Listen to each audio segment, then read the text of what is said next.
আল্লাহ আমার রব, এই রবি আমার সব। দামে দামে তন মনে তারি অনুভব। তোমার দুনিয়াতে আমি যেদিকে তাকাই, অথই নিয়ামতে ডুবে আছি সবাই। পাক পাখালির গানে শুনি তসবিহ কলরব, তসবিহ কলরব। আল্লাহ আমার রব, এই রবি আমার সব। আসসালামু আলাইকুম, আলহামদুলিল্লাহ, আসসালাতু ওয়াসসালাম আলা রাসূলিল্লাহ। প্রিয় দর্শক, আপনারা যারা দেশে আছেন প্রবাসে, সবাইকে জানাই অনেক অনেক প্রীতি ও শুভেচ্ছা। শুরু হলো আনটিভি আয়োজিত এবং লাভেলু নিবেদিত অনুষ্ঠান আপনার জিজ্ঞাসা। আপনাদের সাথে আছি আমি জয়নুল আবেদিন আজাদ। আর আপনাদের মনোজাগা প্রশ্নের জিজ্ঞাসার জবাব দিচ্ছেন বিশিষ্ট আলেম ডক্টর মোহাম্মদ সাইফুল্লাহ। আসসালামু আলাইকুম ওরহমতুল্লাহি ওবারাকাতুহু।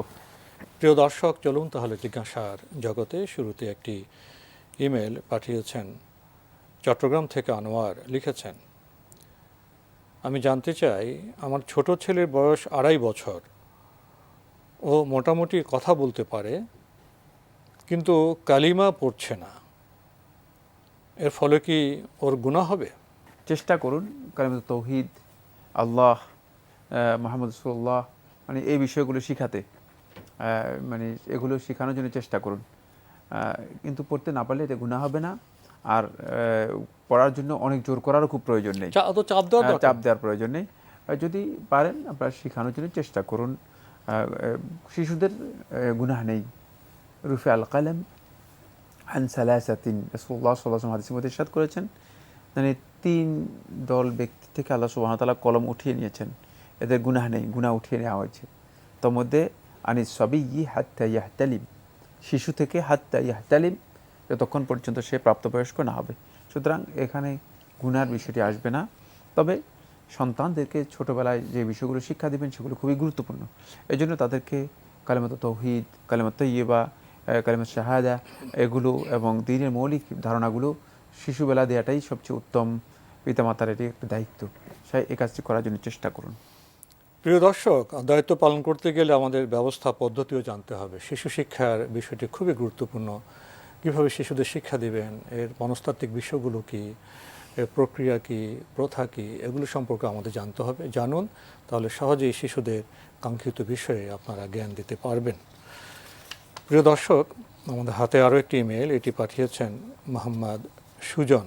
লিখেছেন, পুরুষদের জন্য একাধিক বিয়ে কি ইসলামে উৎসাহিত করা হয়েছে, নাকি এটি অনুমোদিত? না, ইসলাম পুরুষদেরকে একাধিক বিয়ের জন্য উৎসাহিত করেনি। ইসলাম অনুমোদন দিয়েছে। বিয়ের ব্যাপারে ইসলামের উৎসাহ নেই, বিয়ের ব্যাপারে ইসলামের বৈধতা রয়েছে। বিয়ে যদি কেউ একেবারেই না করেন, তাকেও ইসলাম জোর করে ইসলাম থেকে বের করে দিবে, অথবা তার ব্যাপারে ইসলামের খারাপ কোনো বক্তব্য রয়েছে না, এরকম কিছু নেই। জোরপূর্বক সে বিয়ে করতেই হবে, অন্যথায় ইসলাম থেকে বেরিয়ে যাবে বা নবী সাল্লাল্লাহু আলাইহি ওয়াসাল্লাম উম্মত থাকবে না, এই ধরনের বক্তব্য ইসলামের মধ্যে নেই। বিয়ের বিষয়টি হচ্ছে শুধুমাত্র জাওয়াজ, বৈধতা। ইসলাম জায়েজ বিষয় অনুমোদন দিয়েছে। সেক্ষেত্রে নির্ভর করবে ব্যক্তির অবস্থা কি, অবস্থার উপর। অনেকে আছে যে তার 10টা বিয়ে করা দরকার। আমি একটু বলি, তাহলে বুঝতে পারবে। অনেকে আছে 10টা বিয়ে করা দরকার, কিন্তু ইসলাম তাকে বলে যে না, তুমি 10টা বিয়ে করতে না, এই বিধান নেই। তাহলে তাকে ইসলাম অনুমোদন দিয়েছে, সে 4 পর্যন্ত করতে পারবে, এর বেশি সীমাবদ্ধ করে দিয়েছে, এর বেশি নয়। আর যেই সমাজে, খুব ভালো করে বুঝতে হবে বিষয়গুলো, খুবই ইম্পর্টেন্ট বিষয়, যেই প্রেক্ষাপটে, যেই সমাজে এই বিধানগুলো অবতীর্ণ হচ্ছিল, তখন এক একজনের কাছে 18, 12, 20, 10 এতজন স্ত্রী ছিল। ফলে ইসলাম সেখানে সকলের কাছেই একাধিক বিয়ে ছিল। আর বিয়েটা সেখানে একটা এমন বিষয় ছিল যে এটি খুবই সাধারণ বিষয় ছিল, দায়িত্ব সেভাবে পালিত হতো না। সেই ক্ষেত্রে ইসলাম এটাকে রিডিউস করেছে, এটাকে এর যেই কমিয়ে এনেছে। মানে এই যে মানে এর যে একটা বিশাল প্রভাব, সেটাকে ইসলাম আস্তে করে কমিয়ে দিয়েছে। কমিয়ে দিয়ে এটাকে কন্ডিশনাল করেছে।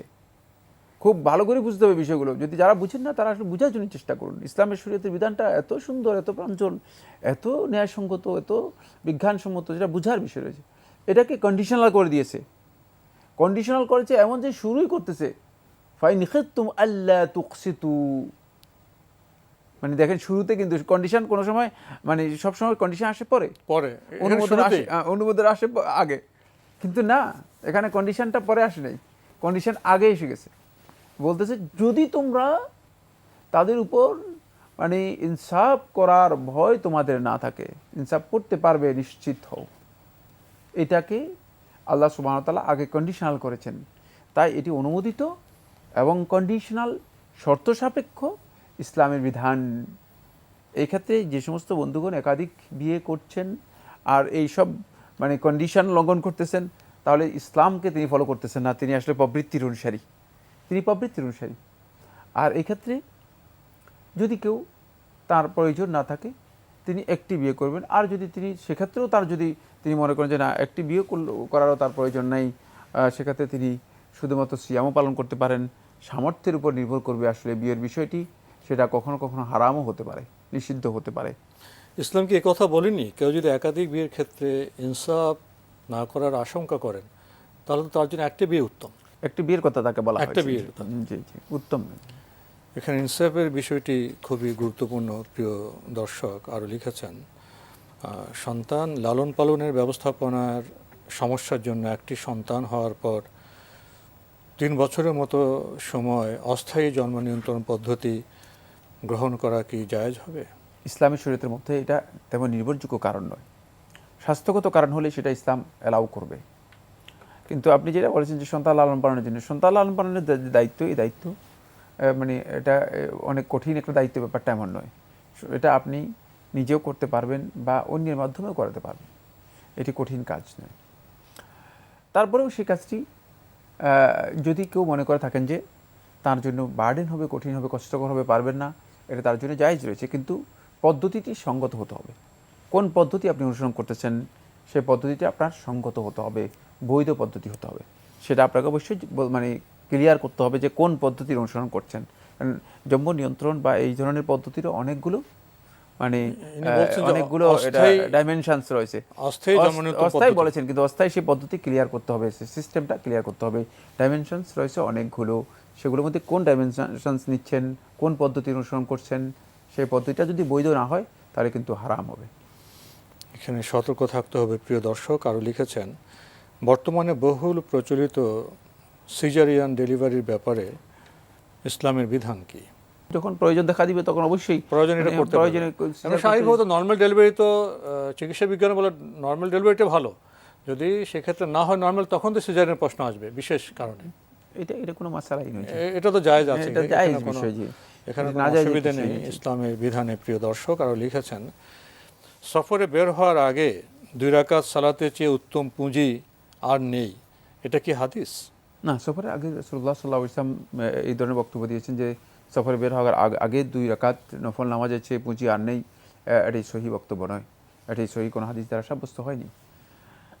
সফরের জন্য এই ধরনের কোনো সহি বক্তব্য সাব্যস্ত হয়নি। জি। আরও লিখেছেন, আমাদের গ্রামের মসজিদের সামনে কোনো প্রতিবন্ধক ছাড়াই কবরস্থান থাকায় অনেক আলেম বলছেন এখানে সালাত আদায় করলে সালাত হবে না। কর্তৃপক্ষ এটা জানার পরেও অবহেলা করে সংশোধন করছেন না। যদি এখানে সালাত আদায় করলে সালাত না হয় তাহলে কি আমি সালাত বাড়িতে পড়ব? আমাদের গ্রামে এই একটি মসজিদই আছে।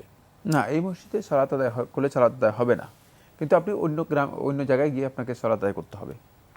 আপনি ফরজ সালাতগুলো অন্যত্র গিয়ে আদায় করতে হবে, অন্যথায় এখানে মসজিদের ব্যবস্থাপনা ঠিক করতে হবে।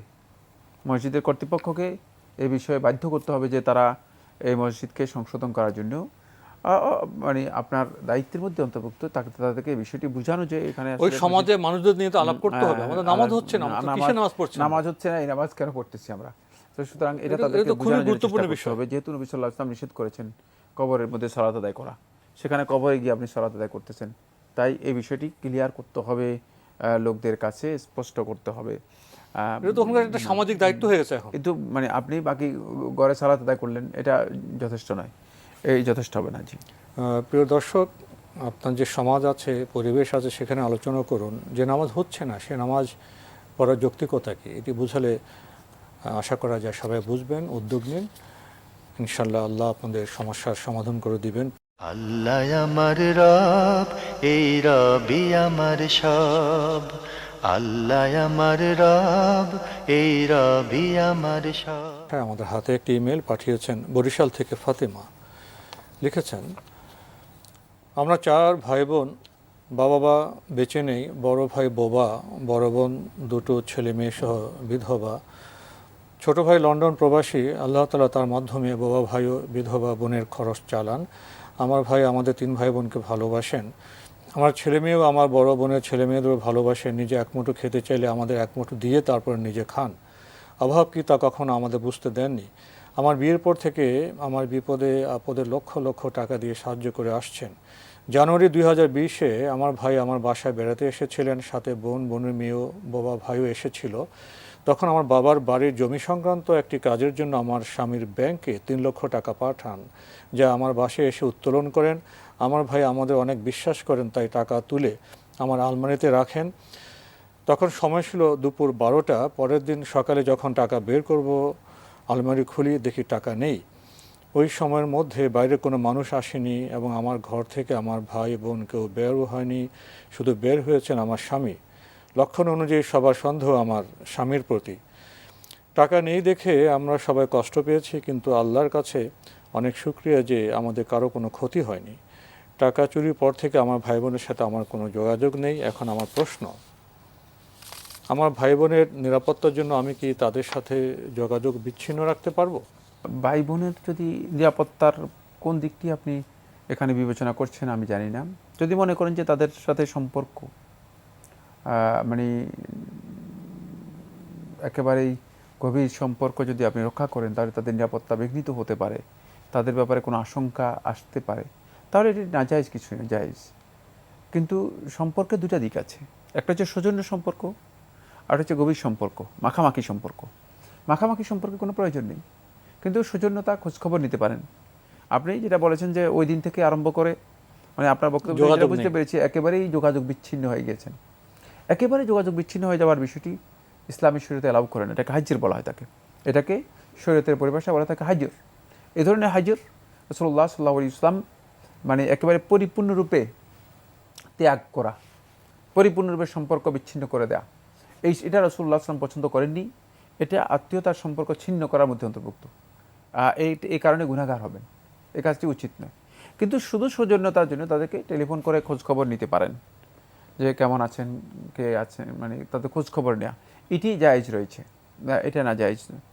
বাকি মাখামাখি মানে অনেক নিবিড় সম্পর্ক, সেটা যদি আপনি মনে করেন যে মানে তাদের নিরাপত্তা বিঘ্নিত হতে পারে, তাদের নিরাপত্তা বিঘ্নিত হতে পারে বা কোনো ক্ষতি হতে পারে, সেক্ষেত্রে আপনি করতে পারেন। কিন্তু আপনার এই বক্তব্য থেকে আমার কাছে বোধ হয়নি, মানে আমি উপলব্ধি করতে পারিনি যে এখানে নিরাপত্তারও কোনো বিষয় আছে। তারপরে হতে পারে যে টাকা চুরি হয়ে গেছে কোনো না কোনো সম্পর্ক, একটা সন্দেহ তৈরি হচ্ছে। সেই সন্দেহের ক্ষেত্রে উদারতা হচ্ছে, যেহেতু মানে টাকাটা চুরি হয়ে গেছে, যেভাবে হোক মানে ক্ষমা সুন্দর দৃষ্টিতে দেখে উদারতার সাথে মেনে নিয়ে যে এই ধরনের লেনদেন পরবর্তীতে আর না করা, সতর্ক হওয়া। জি। আরও লিখেছেন, এই মুহূর্তে যদি আমাদের ভাই বোনের মধ্যে কারো মৃত্যু হয়, তাহলে আমরা কি জাহান্নামী হব? না, জাহান্নামী হওয়ার মাসালা এখানে আসবে না। জাহান্নামী হবে কেন? এই কারণে জাহান্নামী হয়ে যাওয়ার কোনো কারণ নেই। মানসিকভাবে একটু বিভ্রান্তের মধ্যে আছে। ঈমান আছে, নেক আমল আছে, ইবাদত আছে। একটি ঘটনা ঘটেছে, এই ঘটনার কারণে হয়তো আপনাদের মধ্যে একটা দূরত্ব তৈরি হয়েছে, একটা বিচ্ছিন্নতা তৈরি হয়েছে। এই বিচ্ছিন্নতা উচিত হচ্ছে যেটা, সেটা হলো এটা মিনিমাইজ করা, এটাকে মানে ছেড়ে দিয়ে, পরিহার করে, বর্জন করে, মানে নিজেদের মধ্যে মানে আত্মীয়তার সম্পর্কটাকে আবার মানে করা হবে, পুনঃপ্রতিষ্ঠা করা। বাকি এর জন্য জাহান্নামী হয়ে যাবে না, এই ধরনের বক্তব্য মোটেও সঠিক নয়, মোটেও সঠিক নয়। আপনি সবশেষে লিখেছেন, উক্ত চোরের জন্য আমি কি আল্লাহর কাছে বিচার চাইতে পারবো বা তার হাত কেটে দাও এ কথা বলতে পারবো? জাহান্নামকে বড়ই ভয় করি, তাই এই বিপদ থেকে কিভাবে বাঁচব, দয়া করে পরামর্শ দিয়ে উপকৃত করবেন। আর চোরের জন্য বিচার চাওয়া হচ্ছে চোরকে ক্ষমা করে দেওয়া সবচেয়ে উত্তম। মানে চোরের জন্য বিচার চাইবেন তো তোদের হেদায়েতের জন্য, তোর হেদায়েতের জন্য, চোরকে ক্ষমা করে দেওয়ার জন্য, যে যে যে কাজটা করেছে তাকে আল্লাহ হেদায়েত দিক, আর তাকে ক্ষমা করে দিলেন যে তুমি যে ব্যক্তি কাজটা করেছে সে অন্যায় করেছে, জুলুম করেছে, মানে তাকে ক্ষমা করে দিলাম। এই পন্থা হচ্ছে ইসলামের পন্থা। মানে ইসলামের পন্থা এই নয় যে আমার সামনে এনে লোকটার হাত কেটে ফেলা হোক, আমি দেখে হাসাহাসি করি। ইসলাম এই পদ্ধতিকে কখনো মানে গুরুত্ব দেয় যে প্রতিশোধ পরায়ণতা, এই পরায়ণতা ইসলামের মধ্যে নেই, এই পরায়ণতা ইসলামের মধ্যে নেই। ফলে আপনি যে বক্তব্যটা দিচ্ছেন এটা যথার্থ নয়। আর এরপরে যে কথাটি বলেছেন সেটা হচ্ছে যে এই ধরনের জাহান্নাম থেকে ভয় করি, জাহান্নাম থেকে বাঁচার জন্য। জাহান্নামকে ভয় করেন ঠিক আছে, কিন্তু জাহান্নাম থেকে ভয় করলেই যথেষ্ট হবে না, বরং জাহান্নামের যেই মানে কাজ আছে সেগুলো থেকে আমরা নিজেদেরকে দূরে রাখতে হবে। সেই চেষ্টা আমাদের মধ্যে অব্যাহত থাকতে হবে। জাহান্নাম থেকে বাঁচার জন্য মৌলিক যে কাজগুলো আছে সেগুলো জেনে আমরা চেষ্টা করি সেগুলো বাস্তবায়ন করার জন্য। আর এক্ষেত্রে অন্যদের হুকুকের ব্যাপারে, অধিকারের ব্যাপারে আমরা সন্দেহপ্রবল না হয়ে সেক্ষেত্রে উদারতার নীতিটাকে আমরা বেশি প্রাধান্য দেই। তাহলে কি হবে? তাহলে এটা মানে দুনিয়ার জন্য কল্যাণকর হবে। আল্লাহ তাআলা হতে পারে যে এর জন্য ভালো জিনিস, ভালো প্রতিদান দেবেন। কোন দিক থেকে আল্লাহ যাজা দেবেন, প্রতিদান দেবেন, আমরা কল্পনা করতে পারবো না। কোনো কারণে যদি আল্লাহর বান্দাদের কোনো বিষয় যেটা সে পছন্দ করে, কোনো কারণে তার কাছ থেকে সেটা হারিয়ে যায়, ছুটে যায়, আর যদি সে সত্যিকার ধৈর্য ধারণ করতে পারে, সত্যিকার আল্লাহ তাআলার কাছে নিজেকে সমর্পণ করতে পারে, আউয়াদাল্লাহু খায়রাম মিনহু, আল্লাহ সুবহানাহু ওয়া তাআলা তার চেয়ে উত্তম জিনিসের মাধ্যমে প্রতিদান বা বিনিময় দিয়ে দেন। বিনিময়টা এর চেয়েও ভালো জিনিস আসে, এর চেয়ে উত্তম জিনিস আসে। তো আপনার 3 লাখ টাকার বিনিময় যদি আপনাকে 6 লাখ টাকা দেওয়া হয়, তাহলে এটা সবচেয়ে উত্তম বিনিময় হবে। এখানে ক্ষমাটাই উত্তম, উদারতাই উত্তম। সেই পথে অগ্রসর হন। আপনার সামনে এসে হাত যদি কেটে ফেলে, 3 লাখ টাকা তো আর পাবেন না, হাত হয়তো কাটা হবে। এই জন্য আল্লাহ তাআলার কাছে এই দোয়া করবেন না যে এই লোকটার মানে এক্ষুনি হাতটা কেটে যাক, না, এই দোয়া না করে বরং তার হেদায়েতের জন্য দোয়া করুন, তাকে উদারতার দিকে দৃষ্টিতে দেখুন এবং নিজের জন্য কল্যাণকর যেটা সেটা করার জন্য চেষ্টা করুন। প্রিয় দর্শক, আমাদের সমাজে তো প্রতিশোধ, প্রতিহিংসা এগুলোর খুব প্রাবল্য লক্ষ্য করা যাচ্ছে। এর বিপরীতে একটি সংস্কৃতি আছে ক্ষমার, উদারতার। আল্লাহ কোন দিক থেকে যাজা বা প্রতিদান দিবেন সেটা বোধহয় আমরা বুঝতেও পারবো না। সেই জগৎ সম্পর্কেও আমাদের কিছু বিবেচনাবোধ থাকা দরকার। প্রিয় দর্শক, আমাদের হাতে আরও একটি ইমেল, এটি পাঠিয়েছেন হাদিকুল ইসলাম। আপনি লিখেছেন, এনটিভির আপনার জিজ্ঞাসা অনুষ্ঠানের সময়সূচি জানতে চাই। যেমন এখন যে আমরা অনুষ্ঠানটি করছি, এটি তো সপ্তাহে রবি, সোম, মঙ্গল, বুধে 4 দিন বিকেল 5:30টায় সম্প্রচার হয়ে থাকে এবং পরদিন সকাল 5:30টার দিকে আবার পুনঃপ্রচার হয়। আর প্রতি শুক্রবার যেটা লাইভ অনুষ্ঠান হয় সেটা হয় সকাল 10:40 আমাদের হাতে আরও একটি ইমেল, এটি পাঠিয়েছেন লিলি আক্তার। লিখেছেন, with due respect, I like to state that I have been operating 3 accounts in Islamic Bank Bangladesh Limited. Among these 3 accounts, 2 Mudaraba Hajj account, one is mine and another is in the name of my son, and one MSS account of my niece. I have paid the amount of money in these accounts, but unfortunately now due to COVID situation, I am unavailable to maintain these accounts. Now my question is it permitted in Islamic Sharia if I close these 3 accounts and open a fixed deposit account of total amount of money of 3 accounts or use as my required? 3টা account যদি একটা অ্যাকাউন্টে এনে fixed deposit করেন, সেটাকে অনুমোদিত ইসলামে? আপনার জন্য এই ফিক্সড ডিপোজিট যদি according to Islamic way and Islamic financial সিস্টেমে হয়, ব্যাংকিং সিস্টেম যেহেতু ইসলামিক ব্যাংকিং হচ্ছে, মানে শরিয়া বেসড ইসলামিক ব্যাংকিং, তাহলে সেক্ষেত্রে আপনি এ ধরনের মানে অ্যাকাউন্ট এবং ফিক্সড ডিপোজিট আপনি করতে কোনো ধরনের বাধা ইসলামী শরীয়তের মধ্যে নেই। এটা মানে ওই মাসালা না যেটা মানে অ্যাকাউন্ট হ্যাঁ সুদভিত্তিক নয়, যেহেতু এখানে শুধু আপনি কনফার্ম হতে হবে যেটা সেটা হচ্ছে যে আপনার এই ডিপোজিট সিস্টেমটা কিভাবে হচ্ছে সেটা মানে আপনি ব্যাংকের সাথে সেই আলাপ করলে এটা হয়ে চুক্তি- যাবে। আলাপ করতে হবে না। ডিপোজিট যখন করবে তখনই একটা চুক্তিপত্র দেওয়া হবে, ব্যাংক তখনই একটা চুক্তিপত্র দেবে, একটা ডিড হবে। তো সেই ডিডটা হচ্ছে চুক্তিপত্র ডিপোজিট সিস্টেমে। আপনি সেক্ষেত্রে ওই ডিডটাকেই আপনি সামনে রেখে আপনি সেই চুক্তিপত্রে স্বাক্ষর করবেন, সে বিষয়টি জেনে নেবেন। তবে ইসলাম ব্যাংকিং সিস্টেমে ইন্টারেস্ট ফ্রি অথবা ইন্টারেস্ট সিস্টেম নেই, মানে অতিরিক্ত সুদ সিস্টেম এখানে ডিপোজিটের মধ্যে নেই। সেক্ষেত্রে আপনি সেটা করতে কোনো ধরনের বাধা নেই, করতে পারবেন। তো আজকে আমাদের এখানেই শেষ করতে হচ্ছে। আপনাকে অনেক ধন্যবাদ। আপনাকে অবশ্যই ধন্যবাদ। প্রিয় দর্শক, দেখছিলাম এনটিভি আয়োজিত এবং লাফিলো নিবেদিত অনুষ্ঠান আপনার জিজ্ঞাসা। আমাদের অনুষ্ঠান আপনারা এনটিভি অনলাইনেও দেখতে পারবেন, ভিজিট করুন www.ntvbd.com। এছাড়া ইউটিউবে এবং আমাদের ভেরিফাইড ফেসবুক পেজে অনুষ্ঠান দেখতে পারবেন। আমরা শেষে এসে ইসলামিক ব্যাংকিং প্রসঙ্গে প্রশ্ন পেয়েছি। কোভিড সিচুয়েশনের ক্ষেত্রে সমস্যা দেখা দিয়েছে, উনি একটি সমাধানের পথ খুঁজতে চেয়েছেন। সে বিষয়ে আমরা বলেছি ইসলামী ব্যাংকিং ব্যবস্থায় সে সুযোগ থাকতে পারে, আপনারা যোগাযোগ করে সেগুলো জেনে নিন। ইসলাম আসলে কোনো বিষয়ে আমাদেরকে ঠেকায় না, আমাদের জানতে হবে, পদ্ধতি উপলব্ধি করতে হবে এবং সে পথে আমরা ইনশাল্লাহ চলতে পারবো। চিঠি লিখুন, প্রশ্ন পাঠান আমাদের ঠিকানায়। পরিচালক আপনার জিজ্ঞাসা, এনটিভি, বিএসসি ভবন, 7ম তলা, 102 কাজী নজরুল ইসলাম এভিনিউ, কারওয়ান বাজার, ঢাকা 1215। আপনারা ইমেলও করতে পারেন। আমাদের ইমেল অ্যাড্রেস আপনার জিজ্ঞাসা @ntvbd.com। প্রিয় দর্শক, মহান আল্লাহ আমাদের সবাইকে নিরাপদে রাখুন, রাখুন শান্তিতে। আসসালামু আলাইকুম। আল্লাহ আমার রব, এই রবি আমার সব, দামে দামে তুন মনে তারি অনুভব। আল্লাহ আমার রব, এই রবি আমার সব।